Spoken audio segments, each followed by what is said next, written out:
Bismillahirrahmanirrahim. Assalamualaikum warahmatullahi wabarakatuh. Salam sejahtera, salam Malaysia Madani dan salam IPG Peneraju Kesemurangan Pendidikan Guru Bertaraf Dunia. Baiklah, terima kasih saya ucapkan kepada semua. Jadi ini untuk tugasan yang ketiga, tugasan untuk sejarah lisan video. Jadi saya akan bentangkan berkenaan dengan ciri-ciri guru berkesan dan seterusnya, makna sejarah dan juga apakah pengenalan dan sebagainya. Jadi yang pertama sekali kita bergerak kepada pengenalan. Pengenalan sejarah lisan ini merupakan kaedah pengumpulan maklumat sejarah melalui temu bual secara langsung dengan individu yang mengalami atau menyaksikan suatu peristiwa. Jadi kaedah ini membolehkan penyelidik memperoleh maklumat daripada sumber prima yang masih hidup sekaligus menambah perspektif manusiawi dalam penulisan sejarah. Jadi sejarah lisan penting kerana ia menyelamatkan pengalaman, emosi dan juga pandangan peribadi yang tidak direkodkan dalam dokumen bertulis. Jadi dalam konteks pendidikan dan pendidikan pada hari ini, sejarah lisan bantu pelajar memahami konteks sosial dan budaya masyarakat lampau yang lebih mendalam serta menanam rasa cinta terhadap warisan bangsa. Seterusnya, bergerak pula kepada pengurusan sejarah. Pengurusan sejarah lisan ini melalui beberapa peringkat lah, seperti merancang, melaksana, merekod dan menyimpan serta menilai maklumat atau sejarah secara sistematik. Ia bertujuan memastikan waris sejarah dan juga data sejarah ini mampu terpelihara dengan baik. Jadi pengurusan ini sangat penting agar dari semasa ke semasa ia mampu dijaga dan mampulah dipelihara. Jadi antara komponen penting dalam pengurusan sejarah lisan ini ialah iaitu arkib, muzium, pusat dokumentasi dan institusi pendidikan. Jadi pengurusan sejarah yang berkesan ini menuntut kepada penggunaan teknologi yang seperti yang dibentangkan tadi, teknologi penikilan dokumen, sistem pangkalan data dan aplikasi penyimpanan awam dalam memastikan bahasan sejarah tidak hilang di telan zaman.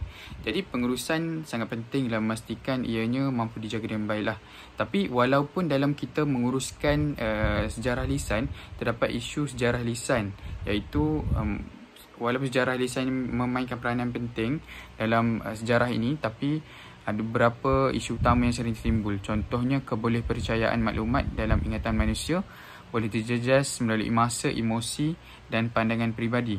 Jadi selain itu, kekurangan kemahiran penemu bual baik sosial dan politik serta isu etika dalam kebenaran dan rakaman. Jadi ini kita perlukan kepada integriti dan juga empati dalam memastikan ia mampu dijaga dengan baik. Seterusnya, kekurangan kemahiran penemu bual baik sosial, politik. Terdapat juga isu dari segi pemeliharaan data digital dan rakaman dokumen, rakaman audio dan video yang mungkin rosak dan mungkin tidak boleh disimpan dengan betul.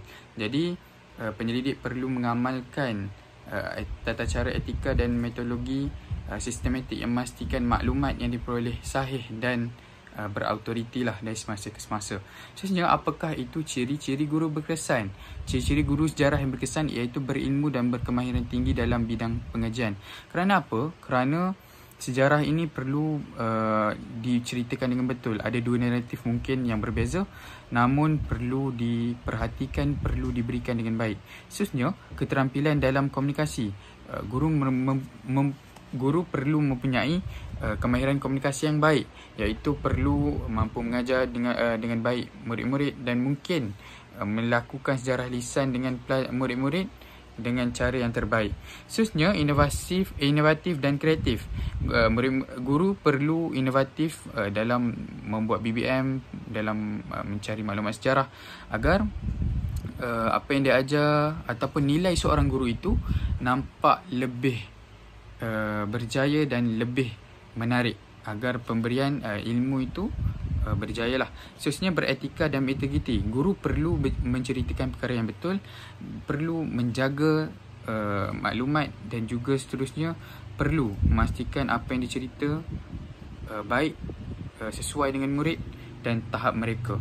Seterusnya, berjiwa empati dan seterusnya jiwa empati mereka, guru-guru ini perlu mempunyai sifat empati yang tinggi agar pembelajaran menjadi lebih seronok dan menarik. Jadi guru-guru juga perlu memastikan pendidikan perlu terus diberikan agar dari semasa ke semasa pembelajaran sejarah ini lebih menarik. Kerana apa? Pada hari ini kebanyakan masalah yang berlaku ataupun isu yang berlaku ialah kenapa murid tidak ingin mempelajari sejarah. Jadi guru perlu lebih aktif dan perlu memikirkan cara untuk melaksanakan pembelajaran sejarah supaya ianya menarik dan akhirnya mampu menarik minat murid terhadap pendidikan pada hari ini. Jadi saya sudah ceritakan berkenaan dengan pengenalan sejarah lisan, macam mana pengurusan untuk sejarah lisan, isu-isu yang terdapat dalam sejarah lisan, dan akhirnya ciri-ciri guru-guru berkesan dalam memastikan pendidikan sejarah pada hari ini dapat diimplikasikan, dapat diberikan secara maksimum dan akhirnya mampu memberikan nilai tambah kepada negara, bangsa dan tanah air kita. Jadi setakat itu sahaja daripada saya. Sekian, terima kasih.